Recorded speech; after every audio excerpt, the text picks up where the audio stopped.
Yesterday on the Facebook page, I published a post about Paticca Samuppada, dependent co-arising. So you can have a look. You can have a look to it, and I would like to invite us to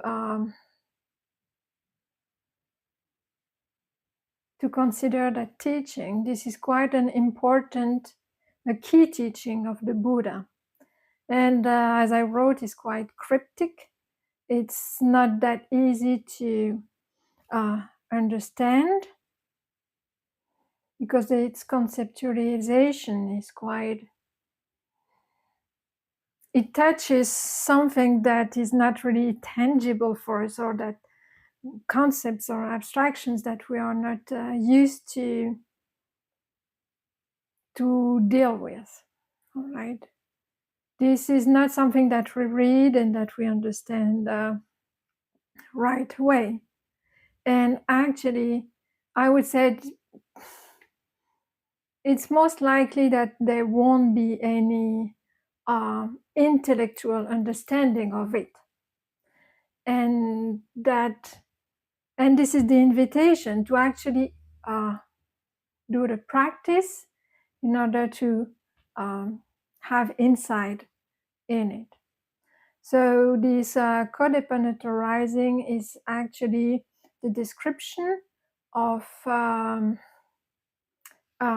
conditionality and the chain of causality, linking 12 aspects of our experience, 12 links. And the Buddha came to that chain of causality when he asked himself, how do we end suffering? What's the origin of suffering? He describes quite often in many suttas that when he sat under the Bodhi tree, he actually asked himself those questions. All right, what is the condition of aging, sickness, and death, and this whole mass of suffering? And so he asked himself, okay, so yeah, we have to be born first. It's not first in priority or first in time, but he said, okay, we have to be born. What conditions birth? Then he asked himself, what has to be there in order to birth to arise? So being born is actually the first condition. This looks, when we hear about it, we say, oh yeah, of course. But so it has to be very clear that because we are born in a body, incarnated, I would say, this is what will cause aging, sickness, and death, and despair, these painful feelings, and so on. Right? It has to be very clear. And there are 12 links that are depending on each other. And let's say that the key point of the teaching is that if you remove or break one of this link, then the entire chain of causality collapse, and this is the end of suffering. I would need maybe I don't know, 2-3 hours maybe to try to explain it. I thought, how to make that teaching, how to explain that teaching. And so I went back to my own way. How did I understand it? And it was not through reading the book. It was through actually direct experience, through doing the practice. So this is what we are going to do. I'm not going to give a talk about it. we are going to do some practice so that it becomes directly accessible, I would say. A little bit of guidance about what we are doing, what we are going to look at. I talked already about Vedana, the feeling tone. Here it's very important that I'm not talking about emotions. I'm talking about feeling tone. So this is something that we are not used to look at in daily life. What is she talking about? Okay, let's say that Buddha describes 3 kinds of feeling tone: painful feeling tone, pleasant feeling tone, and neither painful nor pleasant feeling tone. So kind of neutral. And why I'm talking about Vedana? For 2 reasons. First, Vedana is one of the link of this chain of causality. So meaning that if we can actually realize the arising and passing away of this feeling tone, then at some point we have some space in order to maybe create, break the chain of causality, and this is, it would be more or less stopping the reflexes of reactivity regarding this feeling tone, regarding pleasant feelings, unpleasant feelings, and neutral. This is the first reason. And the second one is because in the Noble Eightfold Path, in the there is right mindfulness as one of the 8 pillars. And in right mindfulness, there are the 4 foundations of mindfulness. And in this mindfulness, let's say, in the establishments of mindfulness, there is mindfulness of feeling tone. So it says that it looks like in the Buddha's teaching, it's so important that there is mindfulness of feeling tone that has to be developed and cultivated.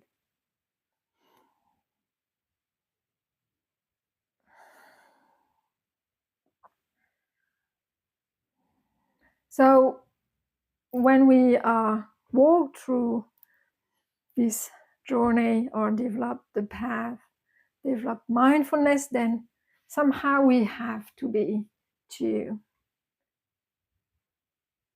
do that practice. All right, and it's very, very insightful in many ways. So there are the 2 reasons why feeling tone has to be investigated, and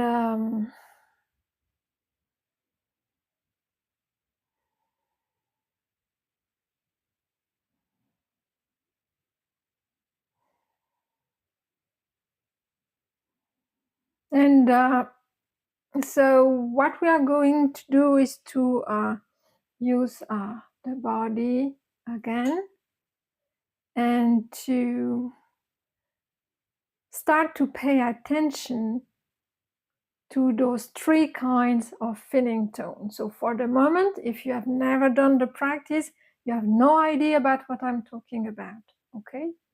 But you will see that if you put your attention into the body, for example, and pay attention to the tactile sensations inside the body, or the breath, then try to pay attention to the pleasantness of it, to the unpleasantness of it, or to the neutral, to the neither pleasant nor unpleasant. This 3rd kind is the most difficult to let's say realize directly. I would say painful feelings, that maybe it's the most, it would be very obvious, I suppose. Pleasantness in the body, usually it arises with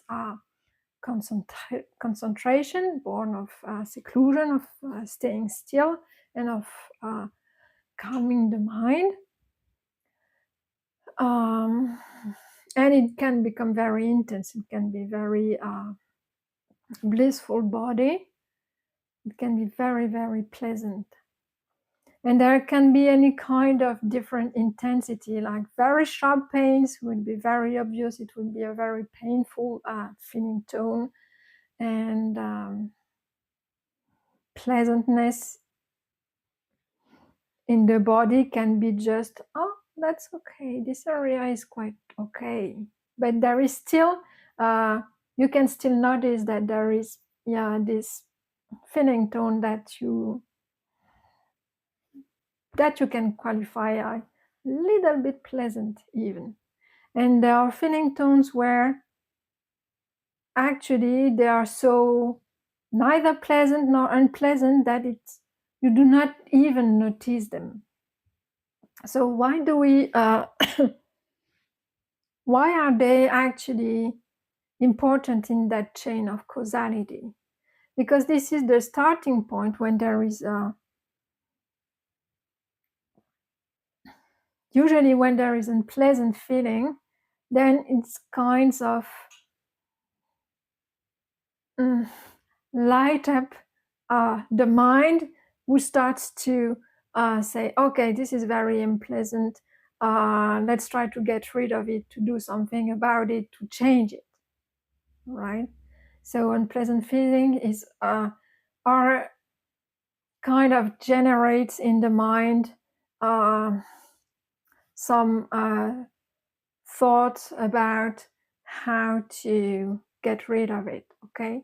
And if there is pleasantness, there is a kind of movement of the mind that says, oh, wow, that's quite good. How can I have more of that? Or at least, how can I keep it the way it is? Okay, you see? So this there starts to have, the mind start to light up and to think about it and want to get rid of it, push it away, keep it, wanting more of it. And for neutral, it's just, as it's not very interesting for the mind, let's say, it kinds of hover around it, ignore it, and try to start wanting to find something more exciting. More exciting instead in terms of finding something pleasant, or at least if it's unpleasant, then I can think about it, and it will be even, there will be some activity around this that is better than just neutral, boring stuff. All right.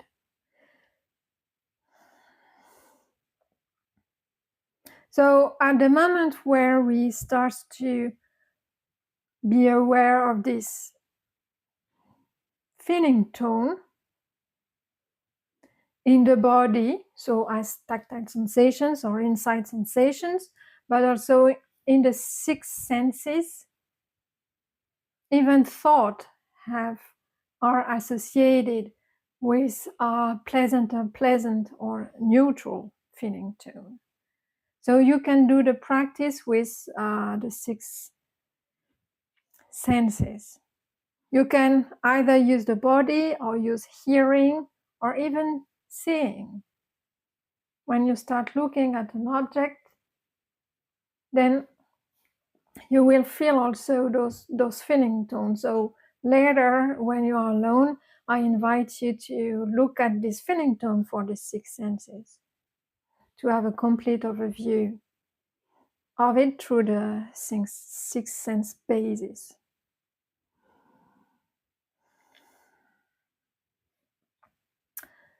All right, what else to tell about it?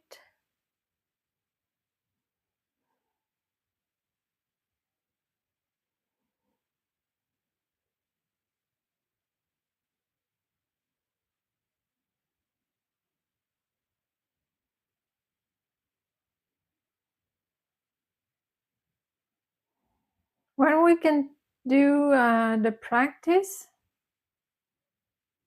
and then we can discuss further.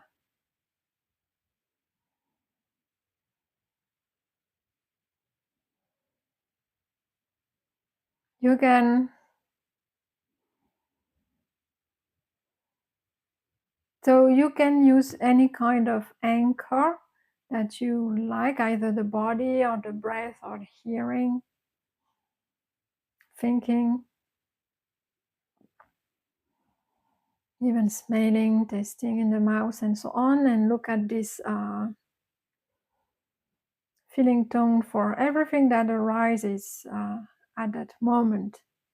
And all right, invite curiosity, and when it happens, you can even make a mental note. Okay, it feels like this in that moment.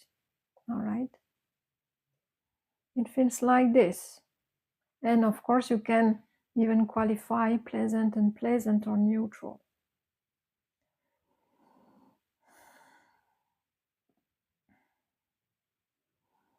All right, we can do the practice for about 20 minutes. I don't have any timer, so we'll see.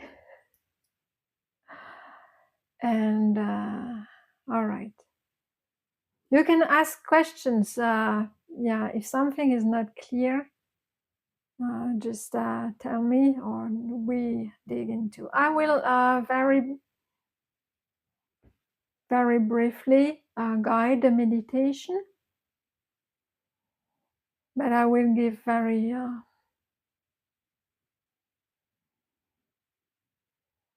very short and sparse instructions. All right, so I invite you to take your meditation posture. You can close your eyes, make yourself comfortable. Well, you close your eyes if you not choose seeing as a sense for investigating the feeling tone, right? Otherwise, you have to keep your eyes open. And you choose one object of meditation. It can be the body, the breath.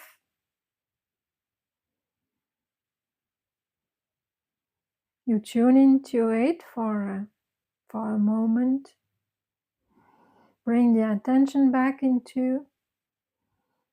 inside and choose your anchor that will help you with this practice.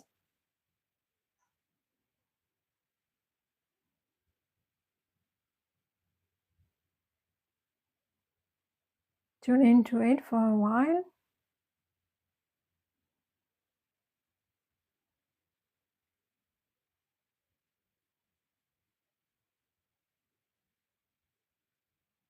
Can be tactile sensation, the breath, hearing.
And then if you have chosen, for example, the breath, you can try to tune in this Vedana feeling tone. Is it pleasant right now, unpleasant, or neutral? And if you chose the tactile sensation of the body, you can go to an area and try to perceive this feeling tone, or just look at the feeling tone for whatever arises in the body.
And if it's not very clear, you can, for example, focus on one area of the body.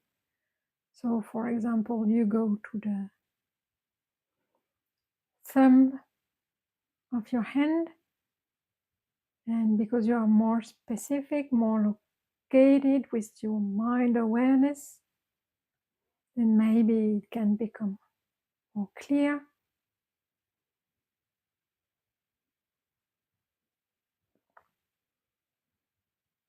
And you can realize that also it shifts in time, changing, transforming, maybe going from unpleasant to pleasant to neutral.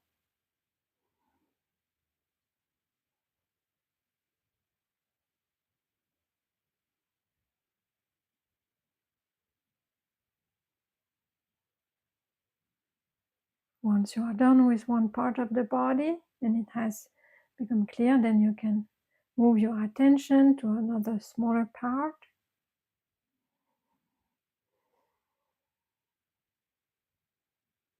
Or if you want to open the awareness, it's also possible.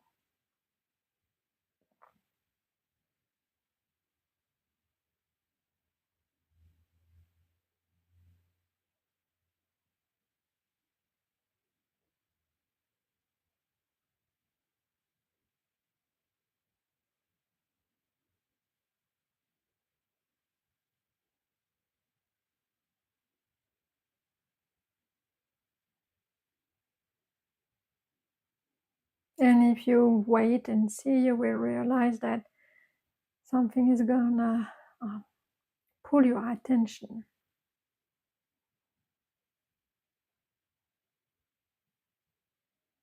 And this something has a feeling tone associated with it.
Meeting with a pleasant feeling feels like this.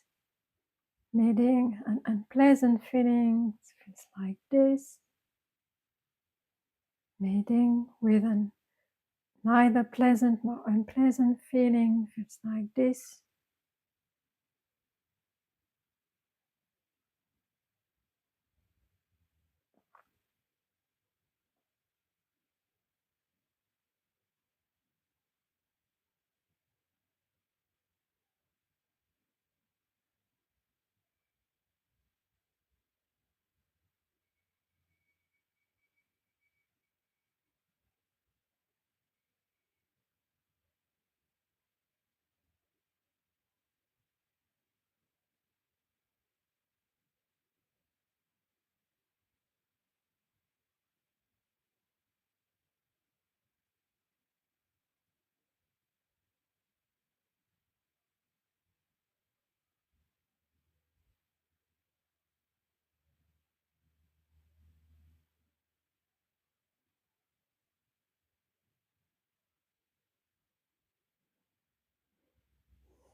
It can be that the mind doesn't want to look at this aspect of experience and just start to wander away.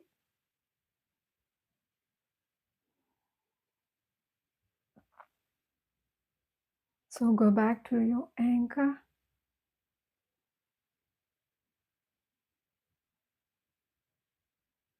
and try to feel the feeling.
If it's a unpleasant feeling, is it possible to stay with it?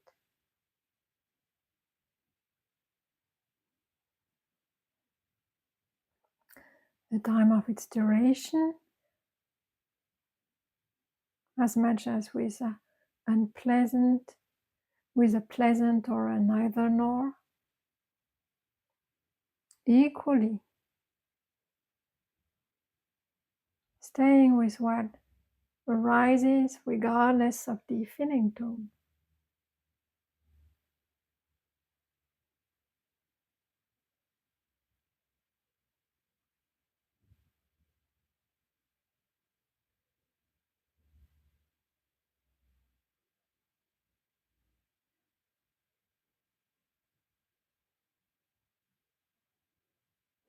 Not pushing away, not delighting in, not ignoring,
Stay on the practice. If the mind wanders, you just bring it back to the observation of that feeling tone.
And take a few moments just to come back before opening your eyes.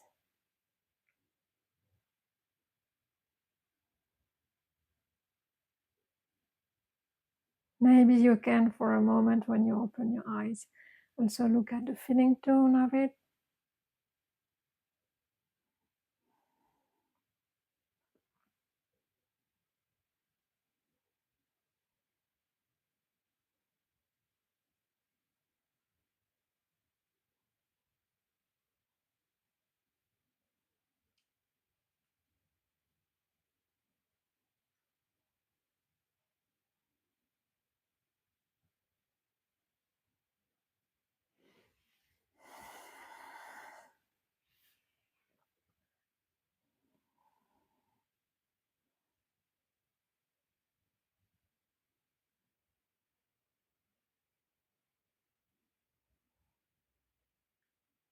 So there are a few things that we might notice during that practice is how the feeling tone transforms, change, shifts, how something that is first neutral will become more clear to the mind, and when you start to pay attention to a part of the body, it might shift from neutral to pleasant or unpleasant and so on. So feeling tones are actually impermanent. And feeling tone is actually Vedana, part of one of the 5 aggregates of clinging. I forgot to mention that. What else can we see? So, for example, how sharp, intense, unpleasant feeling tone, when it arises in certain part of the body, you might have noticed how from this arising of these strong feeling tones, the mind starts to kind of clench on it and say, and transform it into, oh, that pain in my shoulder. And then from there, as it's really unpleasant, it's not going away, then the mind might start to go into the ruts of its habitual patterns about these painful shoulders that you have been having for weeks, months, or say, and then the story behind it. Oh, I wish it's so painful, always in meditation and so on. It becomes very clear, and how it starts to be the fabrication around that. And it all started with just a sharp, intense, painful feeling. but how from the arising of it, then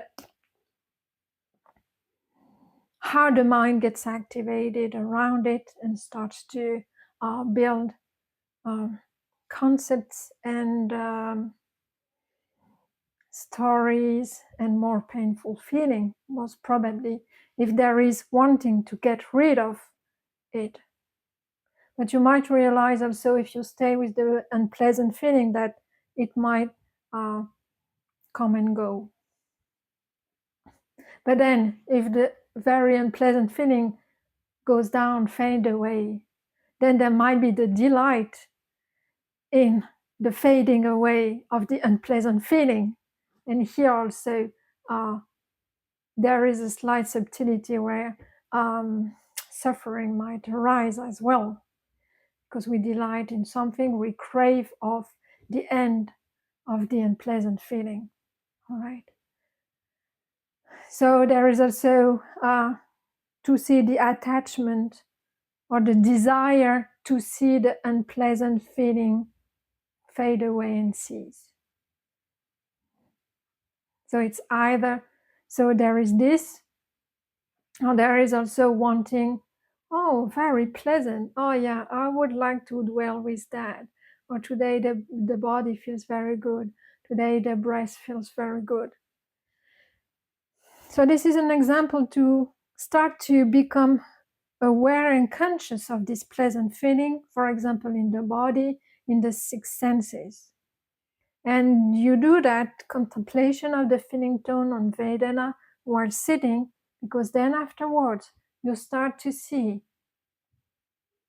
how your daily life most of the time revolves around that, around maintaining the good feelings, around wanting even to increase the quantity of good feelings, and how to reduce, let's say, the quantity or the intensity of unpleasant feelings. And most of the time it consists in getting more, accumulating, or pushing away people, or trying to have more people around us that are actually making us happy. So there is a very fine, we can develop with through the body and this kind of observation, contemplation, a very fine detail of this feeling tone inside the body. And then we can also then bring this contemplation when we have eyes open and when we interact. So when you start to be in a room with someone, then you can also tune into this feeling tone. How does it feel? Does it feel pleasant right now, unpleasant right now, or neutral? And then you keep you keep track then of the mind. If you have the tendency to want to do not want to be with unpleasant feelings, right? And you can also notice that, and it's another insight, that where you put your attention and you notice the feeling, how to say that, you will realize, maybe if you keep doing this practice, that attention and feeling are actually kind of conjoined. But this I will let you discover. I won't elaborate it on that, but also that for those who have chronic pains in the body, where the pain can be very, very strong, and you see that the mind anyway, because of the intensity of the pain while sitting, anyway, you don't know what else to do. Even looking at the pain can actually increase the pain. Then you can allow yourself to use a skillful means, saying, okay, now my mind is going to go into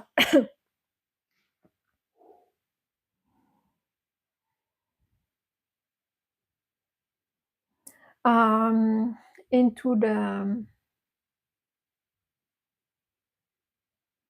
hateful states. So I will use skillfully this the shift of attention to an area that feels actually neutral. All right, you can allow yourself, and then when you are ready enough, try maybe to go back to the very painful feeling. But usually with chronic pains, with very strong pains in the body, then the attention will go back. You will feel a kind of shift of your mind, as if it's attracted to the painful feeling and can't really just observe it with equanimity. Very difficult sometimes. And you can say, okay, this is maybe because I'm not uh, able. So don't go to that road where you start to say, I'm not able to stay with this very intense, painful feeling. All right. This is an invitation to develop understanding of how your mind works, how activations and fabrications of experience are made actually. All right. So if you have a chronic pain, back pain, hip pain, shoulder pain, and you know that for 1 hour, if you do this feeling tone contemplation, the mind will keep going to the unpleasant feeling and develop um,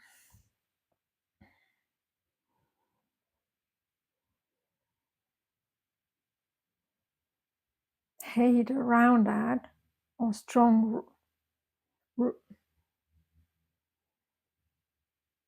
more painful mental states, then you are allowed to use skillful means. And even the Buddha, when he had painful feelings in his body when he was dying, was actually using, it's written in the suttas, but the signless concentration, right, to get some relief. Yeah, even the Buddha actually used concentration to get relief from the painful feeling. Okay.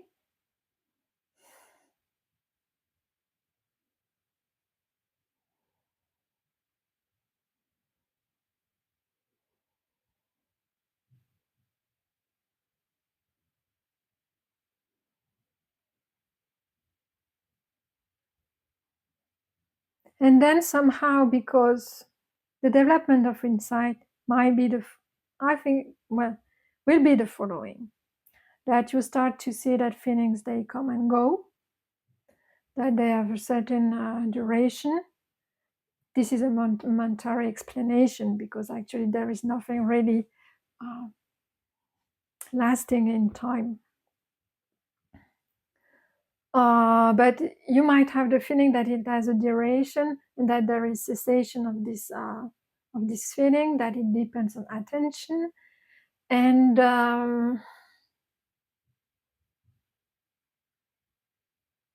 also that it's also possible to transform painful feeling into pleasant feeling. Some people have this ability, actually. And to transform the pleasant feeling into unpleasant feeling. All right, but this is interesting to see how we delight into pleasant feelings, ignore neutral feelings, and want to get rid of unpleasant feelings. Or some might have delight in unpleasant feelings. And see the delight in the cessation of the unpleasant feelings.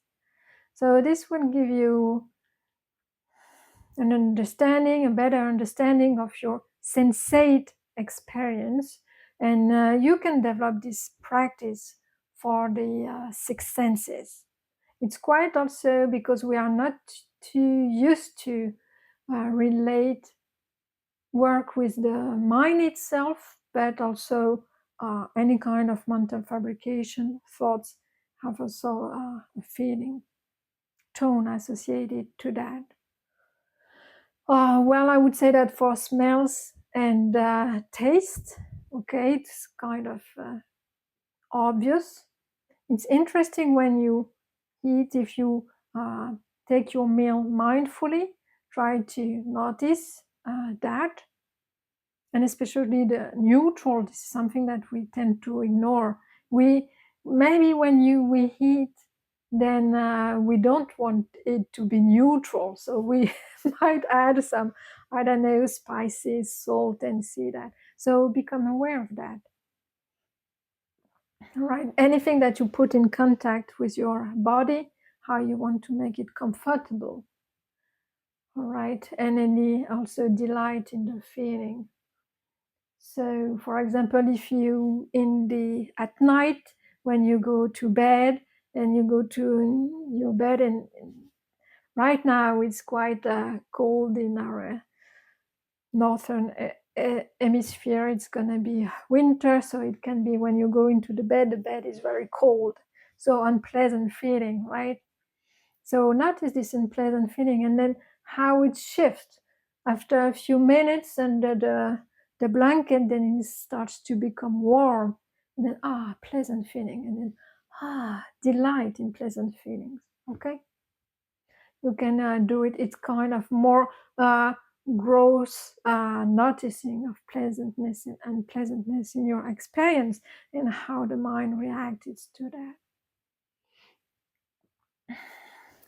So also for hearing, of course, you can also make your own experience, play on your music app, kind of music that you like, and then notice the feeling tone associated to it, and then play something that you don't like, all right? And then just notice the feeling tone associated to it.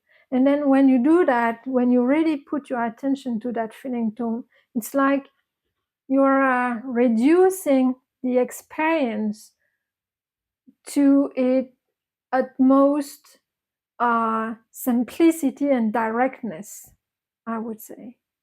Before thinking about it, before elaborating about it, before even saying that it's my favorite tune, it's my favorite song, even before making a story about that, you just play and then put attention and then try to feel the feeling. All right, I don't know, you just yeah, choose randomly something. Like, also you can do it with food. Start to eat something that you like, that you don't like, something that you don't like at all. Oh, disgust. Yeah, feel that feeling. And then you start to, when you start to be more aware of those feelings, then there is this possibility between feeling and reacting automatically.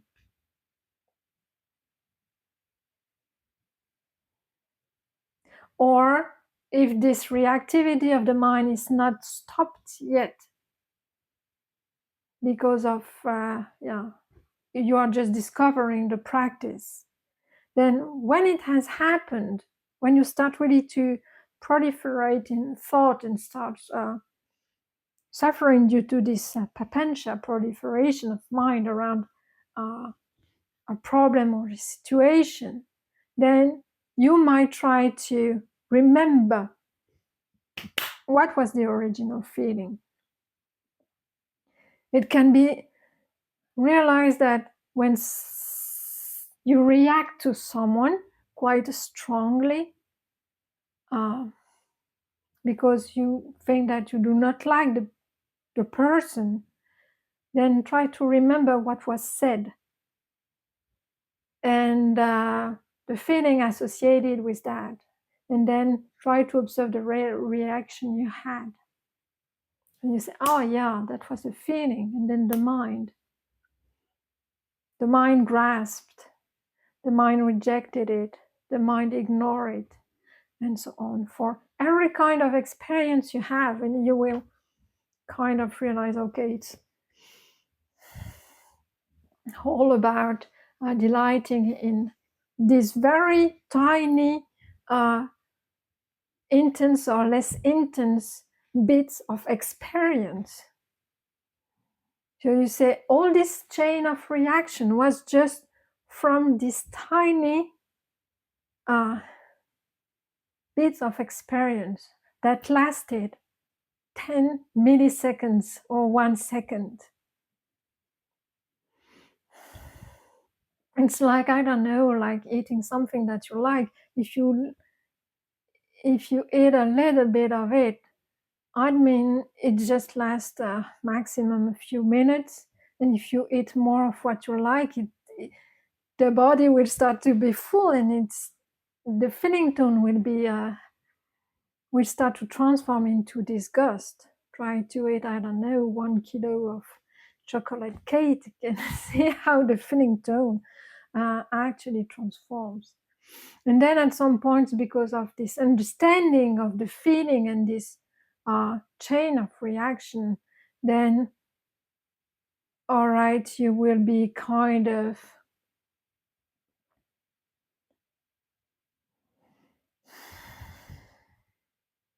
dispassionate about it. That good feeling tone, bad feeling tones, it comes, it goes. But each time I delight in pleasantness, then this kind of painful experience results in dukkha, suffering, because I want to hold on to it, and I put energy in trying to keep it constant, or to revive or redo the experience that I like.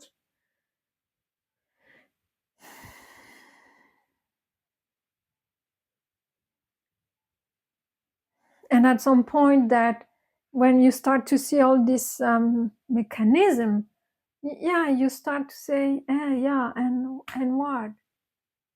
And what? And then you start to, as I said, it relate then to, let's say that this push-pull effect regarding this bit of experience, which is actually the feeling tone that do not stay that long, that there is a kind of equanimity regarding if it's pleasant and neutral. Okay, feeling tone, it feels like this, and it has been feeling like this for, I don't know what age you have, for 47 years. Yeah, the experience have been around feeling tone at this basis of experience, and it will continue like this. And maybe it has been, I don't know how many lifetime like that. Regarding the kind of body you have, actually. Feeling tone also for godly beings, for animals.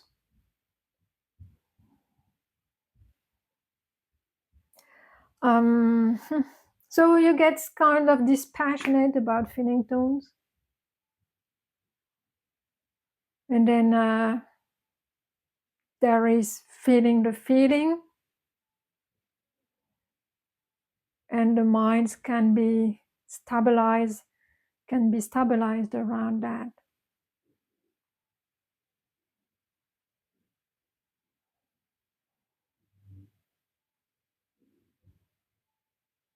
And be less agitated. All right, that was today's teaching. Thank you for listening.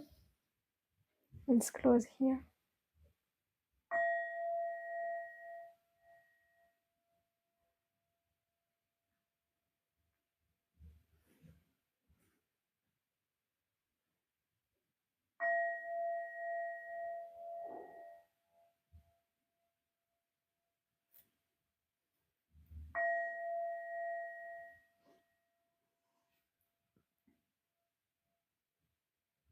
Please bow.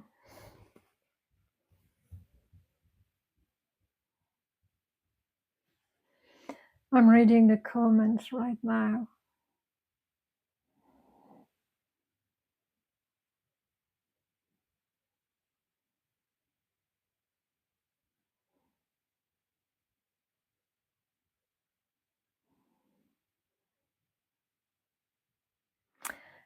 This is a comment about someone who is actually used to do this kind of contemplation. And that person says that she does the practice on the morning and on the evening, and that the most of the time in the evening the experience is mostly uh, made of strong and pleasant sensation through the body. Of course they fade away, but the question is this normal for the practice, or does it just suggest that I am doing something incorrectly?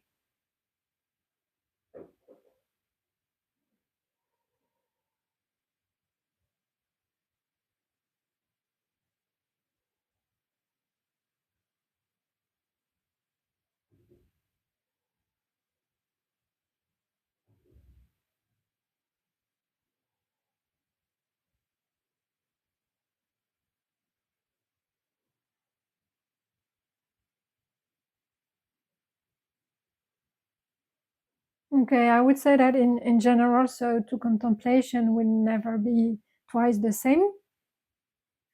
First, but second, I see, of course, that during the day we've used the body, so there might be some kind of, well, the energy in the evening in the body that has been used over the day, uh, of course, is different than in the morning.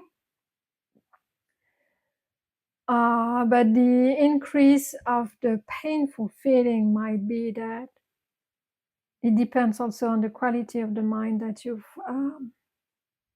cultivated during the day. So it's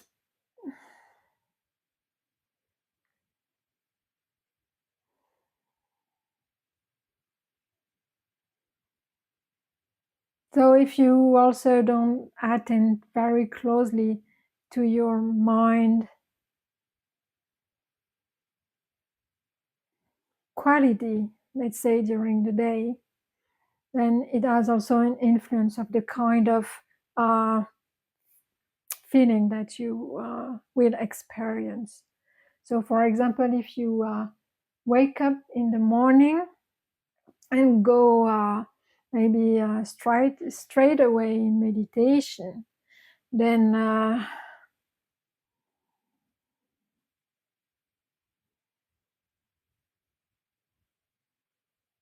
the mind maybe didn't, let's say, have the time to cling on to its experience or to reject. But at the end of the day, there would be many mind moments where greed and hatred and delusion has invaded the mind.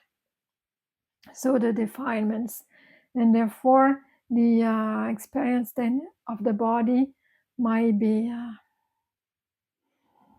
more painful. Also because you have used the body through the day. Yes, and maybe the energy levels are lower. And also there's something to pay attention to, is that the more I've noticed that in the body, the more I pay attention to that feeling tone, the more the body might become very painful. Actually, you start to realize, oh, my entire body is actually burning of painful feelings, like it's just a big mass of suffering. And because where you put your attention, it kind of start to highlight some parts of the body, and you realize how sensitive it is. And then, I don't know, it happened that like just sitting with the body is just unbearable, because it like it's like the entire body is a mass of painful feelings. So it's also possible that it happens during the course of the practice, and it's because you are developing insight, and according to the map of insight, there is a moment, the more you start to understand and to develop insight, the more your mind would shift to a state of misery. So it's well reported, it's well known. And when you are in this state of misery, your entire body is just a mass of a strong mass of suffering. So the more you develop insight, the more your body can become very painful, and so it happens too. So those are these three kind of explanation I could give you. Either in the evening you are more focused on the insights, and then you are developing insights and therefore reaching quite fast these states of misery in the mind. This is the natural development of the according to the map of insight. Or your body is kind of depleted due to what you have done during the day. Or the third explanation might be that you've developed a certain quality of mind states during the day, and that results in painful feeling. Those are the karmic um, results of actually your day, what you have done, what you have thought, and what you have said, actually. So thank you for your question. If there isn't any other comment or regarding that practice,